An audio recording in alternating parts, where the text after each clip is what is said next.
बिस्मिल्लाहिर्रहमानिर्रहीम। अस्सलाम वालेकुम दोस्तों, welcome back at my chemistry YouTube channel. The channel name is chemistry lover, you know about that. So let's come to discuss today lecture. आज हम study करेंगे chapter number 5 का lecture number 10 और आज का हमारा टॉपिक सॉलिड पोर्शन से है। इससे कबल लेक्चर में हमने पढ़ा था कि सॉलिड क्या होते हैं और उनकी जनरल प्रॉपर्टीज क्या होती हैं। आज हम डिस्कस करेंगे कि सॉलिड कितनी किस्म के होते हैं। तो प्यारे बेटे, सॉलिड दो तरह के होते हैं। एक होते हैं क्रिस्टलाइन सॉलिड और दूसरे होते हैं एमार्फस सॉलिड। और पहले हम डिस्कस करते हैं क्रिस्टलाइन सॉलिड के बारे में।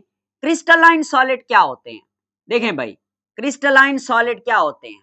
Solids have definite regular three dimensional geometric shape are called crystalline solids. ऐसे सॉलिड जिसके अंदर रेगुलर अरेंजमेंट हो कॉन्स्टिट्यूएंट की, मतलब कॉन्स्टिट्यूएंट से मैंने आपको बताया था कि कोई भी सॉलिड या तो एटम्स का बना होता है या वो मॉलिक्यूल्स का बना होता है। मॉलिक्यूल्स नहीं तो फिर वो आयंस का बना होता है। इन तीनों को कहते हैं कॉन्स्टिट्यूएंट्स ऑफ सॉलिड, मतलब इन तीनों में से किसी एक चीज के सॉलिड बने होते हैं। तो यही जो कॉन्स्टिट्यूएंट्स हैं वो रेगुलर पैटर्न में अरेंज होंगे, तरतीब के साथ। ये देखें, मैं आपको बनाकर दिखाता हूं। इस तरह अपनी मर्जी से नहीं पड़े होंगे, एक खास तरतीब के साथ रेगुलरली अरेंज्ड होंगे। और अरेंज भी कैसे होंगे? थ्री डायमेंशनल तरतीब के साथ। मतलब थ्री डायमेंशनल क्या होता है? 3D कहते हैं ऐसी चीज जिसकी लंबाई, चौड़ाई और मोटाई होती है।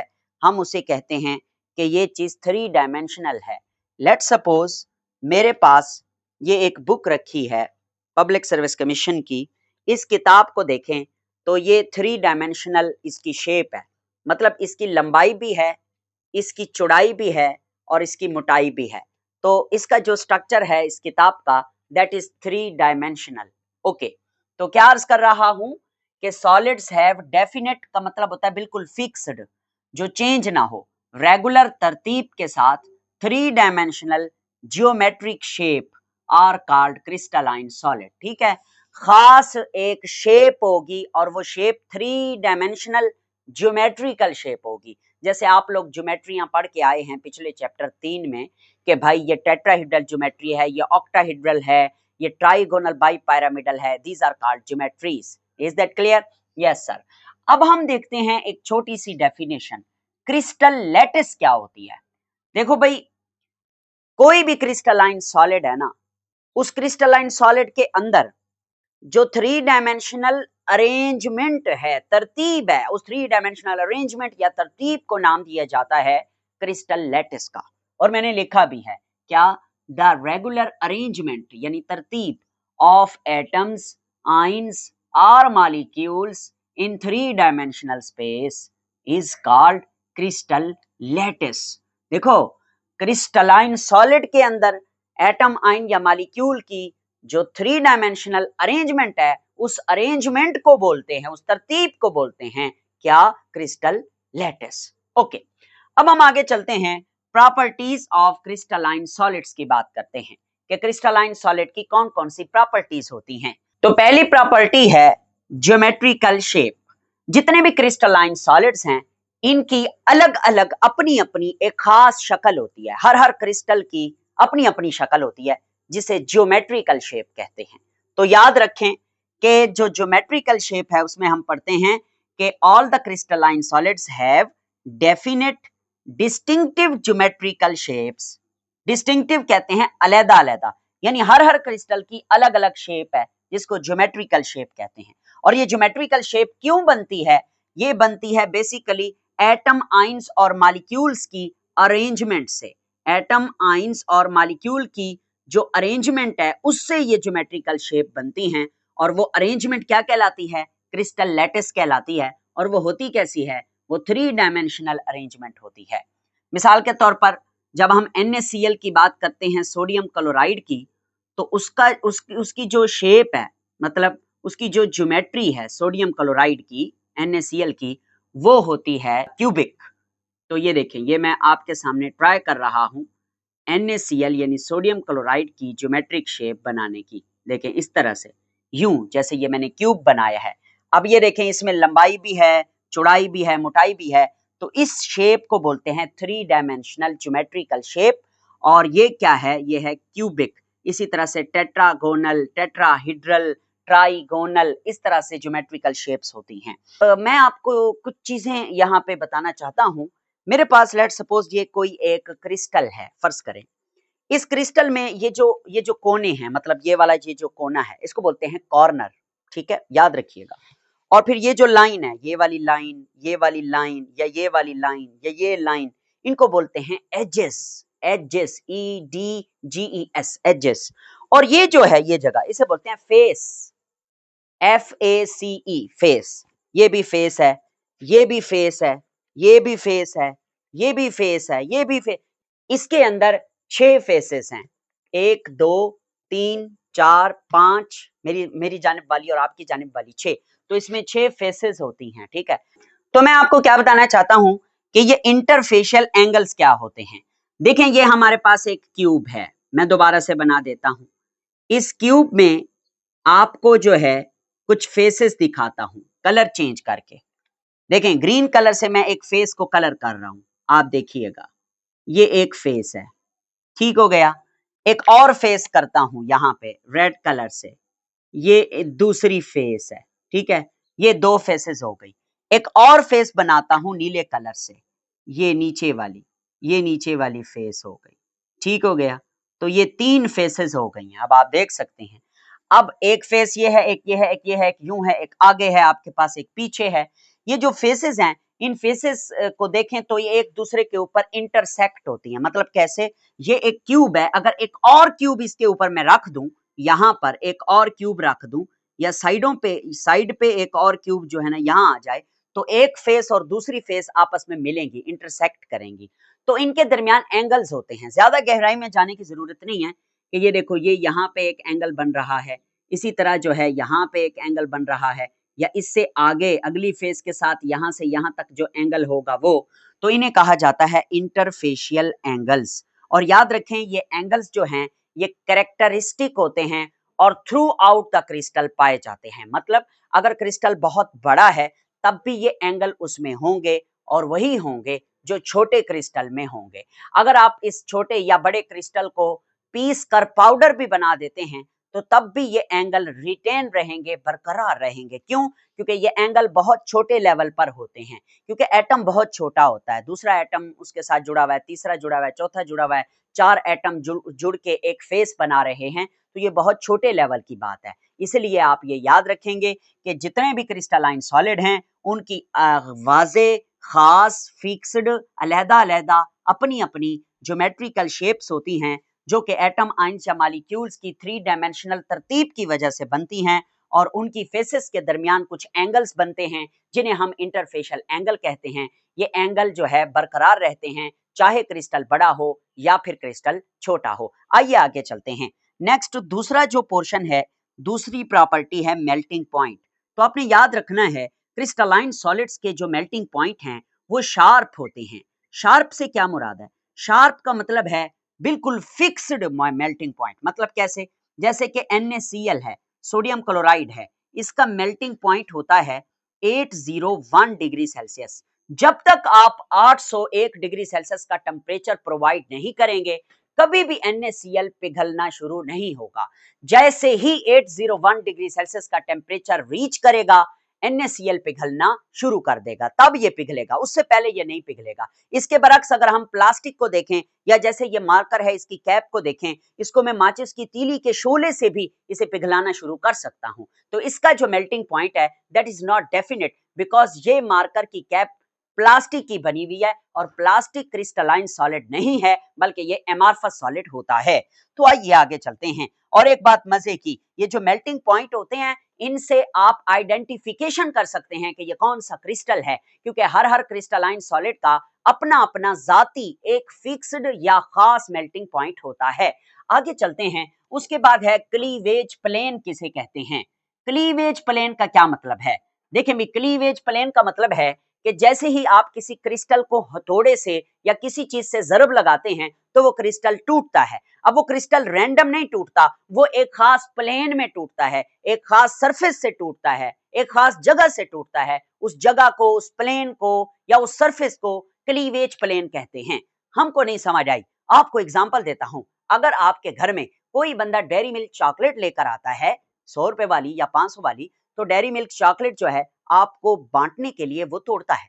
जब वो डेयरी मिल्क चॉकलेट को तोड़ेगा तो ऐसे कड़क, जब वो टूटेगी तो वो बेतरतीबी से नहीं टूटेगी, बल्कि एक खास जगह होती है, उसकी बनी हुई होती है, वहां से वो डेयरी मिल्क चॉकलेट का टुकड़ा टूटता है। तो जिस जगह से वो टुकड़ा खास प्लेस से टूटता है उस जगह को कहते हैं क्लीवेज प्लेन, यानी ब्रेक होने वाली जगह। अगर यूं भी आपको समझ नहीं आ रही तो स्कूलों में बच्चे बॉक्स, क्यूबिक बॉक्स लेकर आते हैं, क्यूब्स जिनसे वो खेलते हैं, मुख्तलिफ रंगों वाले, जिनकी हर फेस पे अलग अलग रंग होते हैं और वो उन्हें बिगाड़ के फिर बनाते हैं। अगर आप उसको तोड़ें, कभी सोचा है आपने, तो क्या वो ऐसे रैंडम टूट जाएगा? नहीं, उसमें जो छोटे छोटे बॉक्स बने हुए हैं वो उन बॉक्स वाली लेयर वाली जगह से टूटेगा।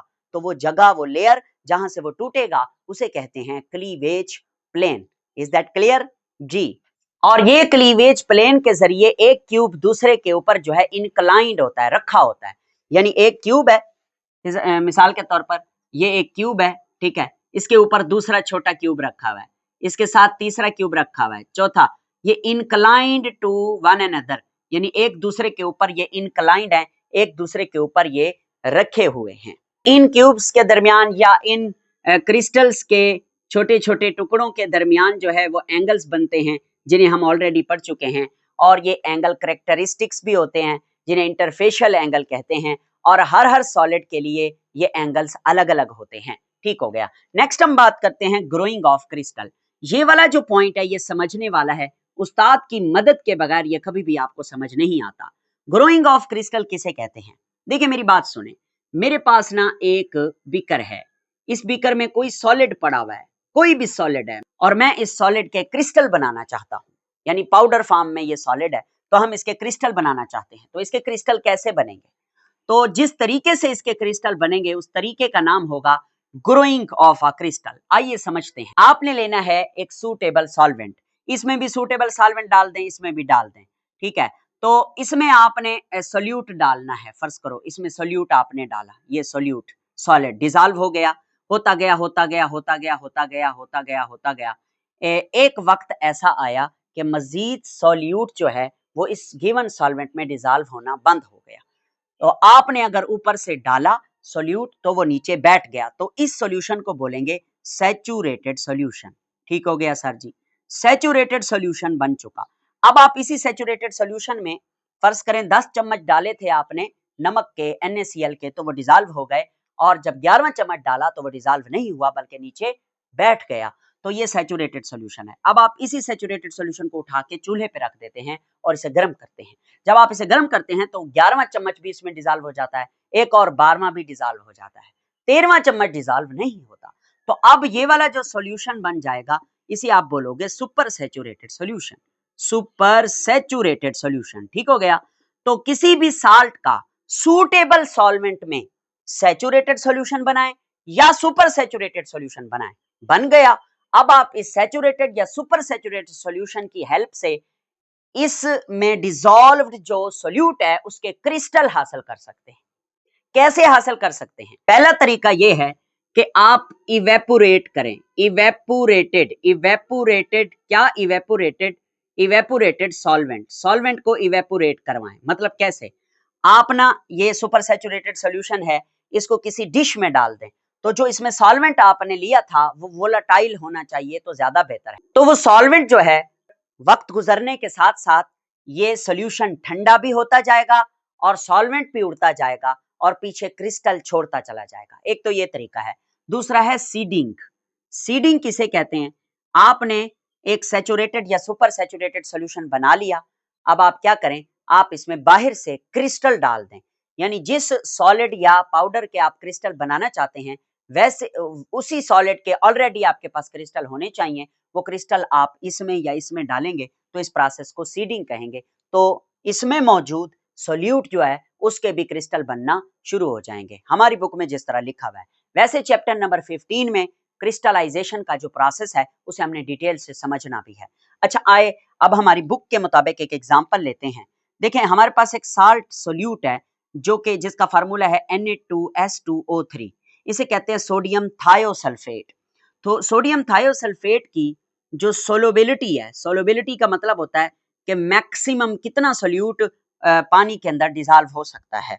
तो इसकी सोलोबिलिटी की अगर हम बात करें, रूम टेम्परेचर के ऊपर सोडियम थायोसल्फेट का 50 ग्राम डिसॉल्व होता है पर 100 सेंटीमीटर क्यूब ऑफ सोल्यूशन में।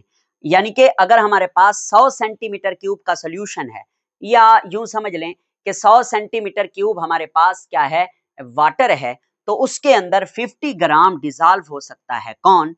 Sodium thiosulphate. ओके, अगर हम बात करें ना 100 डिग्री सेल्सियस टेम्परेचर की, तो 231 ग्राम जो सोडियम थायोसल्फेट है इसका 100 cm क्यूब ऑफ सोल्यूशन के अंदर डिसॉल्व हो सकता है। अच्छा अब मजे की बात आपको बताता हूं। इसे आपने क्या किया, आपने 100 सेंटीमीटर क्यूब वाटर लिया और उसको हीट किया 100 डिग्री सेल्सियस पर, और उसमें आपने डाला सोडियम थायोसल्फेट। कितना डिसॉल्व हो गया? 231 ग्राम। अब चूंकि गर्म पानी में, उबलते हुए पानी में आपने सोल्यूट को डिसॉल्व किया है, पूरा 231 ग्राम इस वाटर में मिक्स हो जाएगा, गुम हो जाएगा, डिसॉल्व हो जाएगा। अब आपने इसको चूल्हे से उतार लेना है। पता है ये कौन सा सोल्यूशन बन चुका है? ये बन चुका है सैचुरेटेड सोल्यूशन। कौन सा सोल्यूशन है? Saturated solution of sodium thiosulphate. अच्छा अब होता यह है कि जब कभी आप किसी भी सैचुरेटेड या सुपर सैचुरेटेड सॉल्यूशन को ठंडा करते हैं, बुक वाले को चाहिए था वो यहां लिखे स्लोली कूलिंग द सॉल्यूशन और दूसरा लिखे सीडिंग, उसने लिखा इवेपोरेटेड सॉल्वेंट, मतलब सॉल्वेंट को इवेपोरेट करे। तो मेरा मानना यह है कि जब भी सैचुरेटेड या सुपर सैचुरेटेड सॉल्यूशन को ठंडा किया जाता है तो उसके अंदर जो एक्स्ट्रा डिसॉल्व्ड सॉल्यूट होते हैं वो ठंडा करने से बाहर आ जाते हैं in the form of crystal. अब समझना, तो ये है सैचुरेटेड सॉल्यूशन। अब आप इसको ठंडा करना शुरू कर देंगे मगर क्रिस्टल नहीं बन रहे। क्यों नहीं बन रहे? उसकी एक खास वजह है। क्या खास वजह है सर जी? आप इसको ठंडा करके ले आए रूम टेम्परेचर तक। जब आप इसको रूम टेम्परेचर पर ले आते हैं, यानी रूम टेम्परेचर पर, तो सॉल्युबिलिटी क्या हो जाती है? 50 ग्राम पर 100 सेंटीमीटर क्यूब। अब 50 ग्राम पर 100 सेंटीमीटर क्यूब सॉल्युबिलिटी हो गई है, यानी कि 100 सेंटीमीटर क्यूब पानी में सिर्फ 50 ग्राम ही डिसॉल्व हो सकते हैं। इधर कितने डिसॉल्व हुए पड़े थे? इधर 231 डिसॉल्व हुए पड़े हैं। तो 231 डिसॉल्व हुए पड़े हैं, मगर रूम टेम्परेचर पर 50 ग्राम की कैपेबिलिटी है, 231 हल हुए पड़े हैं, तो इसका मतलब जरूरत से ज्यादा हल हुए पड़े हैं। तो जब जरूरत से ज्यादा हल हो जाते हैं तो इसको कहते हैं सुपर सैचुरेटेड सॉल्यूशन। तो अब रूम टेम्परेचर पर ये जो सैचुरेटेड था पहले, अब ये सुपर सैचुरेटेड बन गया है तो ठंडा करने से। मगर अब भी क्रिस्टल बन नहीं रहा है। उसकी वजह यह है कि क्रिस्टल उस वक्त बनते हैं जब कोई नीचे बैठे हुए क्रिस्टल मौजूद हो। मतलब कैसे? 231 तो इसमें डिसॉल्व हो गए थे ना, ठीक है। अगर आप 231 से 1 ग्राम ज्यादा डालोगे तो वो नीचे बैठना शुरू हो जाएगा। अब वो 1 ग्राम जो आप एक्स्ट्रा डालोगे वो नीचे बैठेगा नहीं। एक्चुअली हमें तो ऐसे लगता है कि नीचे बैठ रहा है, वो यूं होता है, वो डिसॉल्व हो जाता है और नीचे से मौजूद जो पहले डिसॉल्व था उसमें से 1 ग्राम अनडिसॉल्व हो जाता है। और ये काम चलता है डेसोल्यूशन और रिक्रिस्टलाइजेशन, और दोनों इक्विलिब्रियम पर आ जाते हैं, फिर क्रिस्टलाइजेशन शुरू होती है। तो आपने क्या करना है कि 231 ग्राम हल था 100 डिग्री सेल्सियस पर, आपने इसको ठंडा किया, रूम टेम्परेचर पे ले आए तो ये सुपर सैचुरेटेड बन गया। मगर अभी भी क्रिस्टलाइजेशन शुरू नहीं हुई, तो आप क्या करेंगे? इसके अंदर आप ऐड करेंगे थोड़े से क्रिस्टल बाहर से, जिसको हम सीडिंग कहते हैं। जब बाहर से थोड़े से क्रिस्टल डालेंगे तो वो क्रिस्टल आपको लगेगा नीचे बैठ गए हैं, हालांकि वो क्रिस्टल डिसॉल्व होंगे और नीचे से जो ऑलरेडी डिसॉल्व हैं वो अनडिसॉल्व होके क्रिस्टल बन के नीचे बैठ जाएंगे। अब चूंकि रूम टेम्परेचर पर आया हुआ है ये हमारा सोल्यूशन, तो इसमें सिर्फ 50 ग्राम हल होने की कैपेबिलिटी है। 50 ग्राम तो इसमें हल हुए रहेंगे, बाकी 50 ग्राम से ऊपर 231 तक जितने ग्राम हैं वो सारे आहिस्ता आहिस्ता क्रिस्टल बन बन के नीचे बैठना शुरू कर देंगे। सॉल्वेंट ऊपर रहेगा और क्रिस्टल्स नीचे बैठ जाएंगे। फिर आप अगर चाहें तो इस सॉल्वेंट को इवेपोरेट कर सकते हैं, उड़ा सकते हैं, हीट देकर या वैसे ही खुलम खुला किसी कंटेनर में रख के। मैंने कोशिश की है मैं अपनी बात समझाऊं। अगर आपको मेरी बात समझ नहीं आई तो क्रिस्टलाइजेशन का सही प्रोसेस जो है वो हमारे चैप्टर नंबर 15 में लिखा हुआ है। नेक्स्ट देखते हैं पांचवी है हैबिट ऑफ अ क्रिस्टल। अब हैबिट ऑफ अ क्रिस्टल किसे कहते हैं? हैबिट का मतलब है आदत, हैबिट ऑफ क्रिस्टल। अब समझिएगा, जब भी किसी आप सैचुरेटेड या सुपर सैचुरेटेड सॉल्यूशन को ठंडा करते हैं तो उसमें मौजूद डिसॉल्व्ड जो सोल्यूट है वो क्रिस्टल्स बन बन के बाहर आता है। तो क्रिस्टल्स बन रहे हैं। अब फर्ज करें क्रिस्टल इस शक्ल का बना है, दूसरा इसी शक्ल का बनेगा, तीसरा ऐसा बनेगा, चौथा ऐसा बनेगा, पांचवा ऐसा बनेगा, छठा ऐसा बनेगा, सातवां ऐसा बनेगा, आठवां, ऐसे बनते रहेंगे। यूं नहीं होगा कि एक क्रिस्टल यूं बने, दूसरा क्रिस्टल यूं बने, तीसरा क्रिस्टल यूं बने, चौथा क्रिस्टल, ऐसा नहीं होगा। जिस एक शेप में पहला पहला क्रिस्टल बना है उसी शेप में बाकी क्रिस्टल भी बनेंगे। इसे कहते हैं the shape in which usually crystal grow is called habit of a crystal. ठीक है, ये उस वक्त तक क्रिस्टल एक ही शेप के बनते रहेंगे जब तक आपका सोल्यूशन प्योर होगा, कोई उसमें गंदगी या इंप्योरिटी नहीं होगी। अगर आप कोई इंप्योरिटी डालते हैं तो फिर क्रिस्टल की शेप चेंज हो जाएगी, क्रिस्टल की हैबिट चेंज हो जाएगी। मिसाल के तौर पर ये जो NaCl है, सोडियम क्लोराइड, इसका जो क्रिस्टल बनता है वो क्यूबिक शक्ल का बनता है। अगर आप सोडियम क्लोराइड जिसके आप क्रिस्टल बना रहे हैं उसके अंदर आपने 10% यूरिया डाल दिया जो कि इंप्योरिटी का काम कर रहा है, तो क्यूबिक क्रिस्टल बनने की बजाय नीडल लाइक क्रिस्टल बनना शुरू हो जाएंगे। जैसे सुइयां होती हैं लंबी लंबी, needle needle needle like crystal बनना शुरू हो जाएंगे। तो इसको कहते हैं इम्प्योरिटी आ जाने से हैबिट ऑफ क्रिस्टल बदल जाती है। पहले वो क्यूबिक क्यूबिक क्यूबिक क्यूबिक बन रहे थे मगर अब वो क्या बनना शुरू हो गए? Needle like. तो अब आकर हैबिट जो है वो चेंज हो गई। अब हम बात करते हैं सॉलिड की दूसरी टाइप की। दूसरी टाइप क्या है? Amorphous solid. एमॉर्फस सॉलिड क्या होते हैं? ऐसे सॉलिड जिसके अंदर पार्टिकल्स तरतीब के साथ ना जुड़े हुए हों, बेतरतीबी के साथ अरेंज्ड हों और उनकी कोई भी 3 डायमेंशनल ज्योमेट्रिकल शेप ना हो, उन्हें कहते हैं एमॉर्फस सॉलिड। मैंने लिखा है do not have regular 3 dimensional geometrical shapes. Amorphous solid में 3 डायमेंशनल ज्योमेट्रिकल शेप्स नहीं होती। क्या आप हमें कोई एग्जांपल दे सकते हैं एमॉर्फस सॉलिड की? बिल्कुल, ग्लास, शीशा, वुड, लकड़ी, रबर, प्लास्टिक, ये सारे क्या हैं? एमॉर्फस सॉलिड हैं। और सल्फर, प्लास्टिक सल्फर या रबर सल्फर जो होता है, सल्फर की बहुत सारी किस्में हैं, एक प्लास्टिक सल्फर भी होता है। और कोल, कोयला, उसके बाद कोक, ये भी कार्बन की एक किस्म है। चारकोल जानवरों की हड्डियों से बनता है। ये सारी चीजें क्या हैं? ये अमार्फस। ग्लू, वो भी एक अमार्फस सॉलिड है। ओके, नेक्स्ट पढ़ते हैं कुछ प्रॉपर्टीज अमार्फस सॉलिड की। पहली प्रॉपर्टी है क्रिस्टलाइट्स किसे कहते हैं। देखिए भाई, अमार्फस सॉलिड है मेरे पास, मैं ये आपके सामने ना एक अमार्फस सॉलिड बना रहा हूं। अमार्फस सॉलिड में पार्टिकल्स की कोई भी तरतीब नहीं होती, वो बेतरतीबी से अपनी मर्जी से जुड़े होते हैं। ठीक है, अच्छा अब जरा देखना यहां पे, ये देखना, ये कुछ पार्टिकल्स हैं जो तरतीब से जुड़े हुए हैं। ये है अमार्फस सॉलिड सारा, मगर इसमें कुछ जगहें ऐसी होती हैं जहां थोड़े थोड़े पार्टिकल तरतीब से जुड़े होते हैं। कुछ जगह उन्हें कहते हैं क्रिस्टलाइट्स। क्या कहते हैं? क्रिस्टलाइट्स। ये डेफिनेशन में पूछा जा सकता है कि क्रिस्टलाइट्स क्या होते हैं। तो small range of orderly arrangement, यानी अमार्फस सॉलिड में थोड़ी थोड़ी रेंज, कहीं कहीं पार्टिकल्स तरतीब से अगर जुड़े हैं तो उन जगहों को क्रिस्टलाइट्स बोलते हैं। दूसरी बात, मेल्टिंग टेम्परेचर वाइड रेंज। ये जो अमार्फस सॉलिड हैं इनका कोई फिक्स्ड मेल्टिंग टेम्परेचर नहीं होता, इनका कोई फिक्स्ड मेल्टिंग पॉइंट नहीं होता, बल्कि इनकी मेल्टिंग की जो रेंज है, टेम्परेचर रेंज, वो बहुत ज्यादा है। मतलब कैसे? ये मार्कर की कैप है, प्लास्टिक की बनी हुई है, आप इसको माचिस की तीली के साथ जलते हुए शोले से भी मेल्ट करना शुरू कर सकते हैं, या आप इसको चूल्हे पे रख दें, ये मेल्ट होना शुरू हो जाएगी।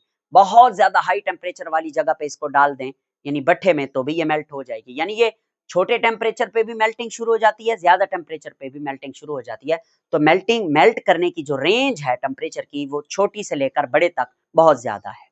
नेक्स्ट, क्योंकि ये क्रिस्टल अपनी मर्जी से नहीं जुड़े होते, ये जो है ना बेतरतीबी से पड़े होते हैं, तो crystalline sorry amorphous solid can be moulded और ब्लोन इनटू डिफरेंट शेप्स। आप इनको मोल्ड कर सकते हैं, मोड़ सकते हैं, ब्लोन कर सकते हैं, इनका आप बाउल बना सकते हैं। गोलाई में ब्लोन माने मोल्ड कहते हैं किसी चीज को मोड़ना, और ब्लोन कहते हैं किसी चीज को ऐसे गोलाई में, जैसे हम बाउल बना लेते हैं, प्लास्टिक का बाउल होता है, शीशे का बाउल होता है, तो आप इनको हीट करके अपनी मर्जी से मोल्ड कर सकते हैं।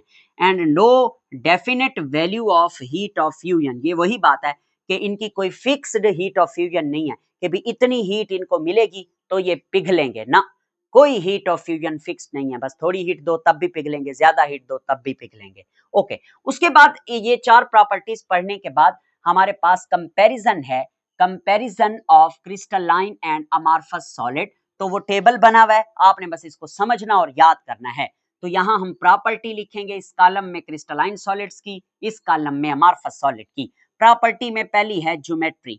देखें जो क्रिस्टलाइन सॉलिड होते हैं, आप पढ़ के आए हैं, उनकी कैरेक्टरिस्टिक ज्योमेट्रिकल शेप्स होती हैं, यानी कि ऐसी कैरेक्टरिस्टिक ज्योमेट्रिकल शेप से मुराद है कि हर क्रिस्टल की अपनी अपनी शेप होती है, अपनी अपनी ज्योमेट्रिकल शेप होती है, उस ज्योमेट्रिकल शेप से हम उस क्रिस्टल की पहचान कर सकते हैं। बट amorphous solid में there is no any characteristic geometrical shape, they are present in the form of lump or fine powder।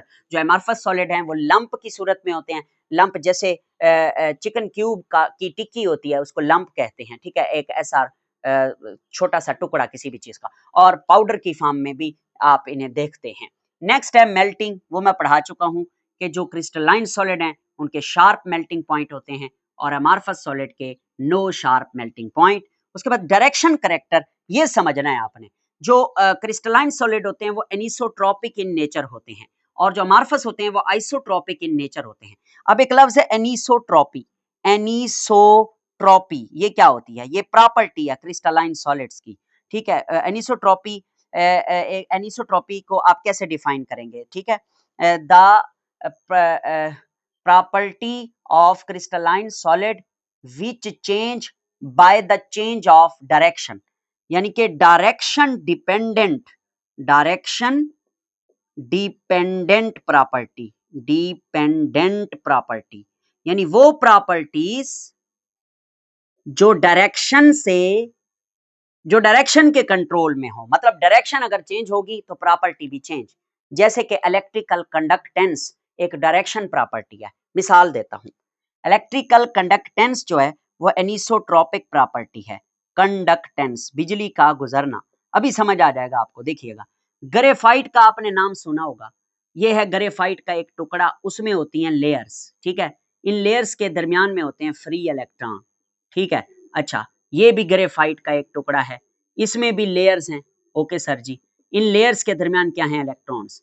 अगर आप यूं लगाते हैं बैटरी, यानी कि एक तार लगाएं, यहाँ पे बैटरी हो, बैटरी का पॉजिटिव नेगेटिव टर्मिनल, तो इलेक्ट्रॉन यहाँ से यहाँ आते हैं, इस तार से, बैटरी से तार में आते हैं, तार से फिर इधर आते हैं, तो यहाँ पर फ्री इलेक्ट्रॉन ऑलरेडी हैं उनके साथ चलते हुए, तो ये करंट बह रहा है, कंडक्टेंस हो रही है। अगर आप बैटरी की तारों को पैरेलल टू द लेयर लगाते हैं ग्रेफाइट में तो करंट गुजरता है। अब देखना, अगर आप यूं लगा लें बैटरी की वायर्स को यूं perpendicular to the parallel lines, अगर इन लेयर्स के परपेंडिकुलर आप लगा लेते हैं तो इलेक्ट्रॉन आएगा, इधर घुसेगा इलेक्ट्रॉन, यहाँ पर तो चलेगा इलेक्ट्रॉन, आगे नहीं जा सकेगा। क्यों? क्योंकि आगे लेयर है। तो अब डायरेक्शन चेंज हुई तो ये करंट गुजरना बंद हो गया। यानी जो कंडक्टेंस है वो अगर इस तरह से, यानी डायरेक्शन पैरेलल है, करंट गुजरने की डायरेक्शन लेयर्स के पैरेलल है तो ये कंडक्टर है, और अगर करंट गुजरने की डायरेक्शन लेयर के परपेंडिकुलर है तो यही ग्रेफाइट कंडक्टर नहीं बल्कि क्या बन जाता है? इंसुलेटर बन जाता है। तो वो प्रॉपर्टी जो डायरेक्शन के बदलने से बदल जाए उसे कहते हैं एनिसोट्रॉपिक प्रॉपर्टी।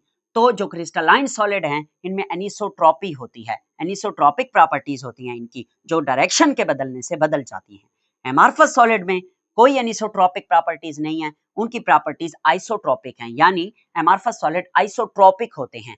डायरेक्शन बदल जाए तो इनकी प्रॉपर्टीज पर कोई असर नहीं होता, बस ऐसे ही समझा सकते हैं। नेक्स्ट देखें, ऑर्डर ऑफ पार्टिकल्स, ऑर्डर कहते हैं तरतीब को। तो लॉन्ग ऑर्डर रेंज होती है क्रिस्टलाइन सॉलिड में, बहुत ज्यादा लंबी जो है तरतीब होती है, मतलब यूं समझें कि पूरे क्रिस्टलाइन सॉलिड में तरतीब ही तरतीब है, ऑर्डर ही ऑर्डर है। बट एमॉर्फस सॉलिड में long order range is absent, यानी पार्टिकल्स की कोई लंबी चौड़ी तरतीब नहीं होती। कहीं कहीं तो पार्टिकल 2-4 तरतीब से होते हैं, बाकी सारे बेतरतीबी से आपस में जुड़े होते हैं।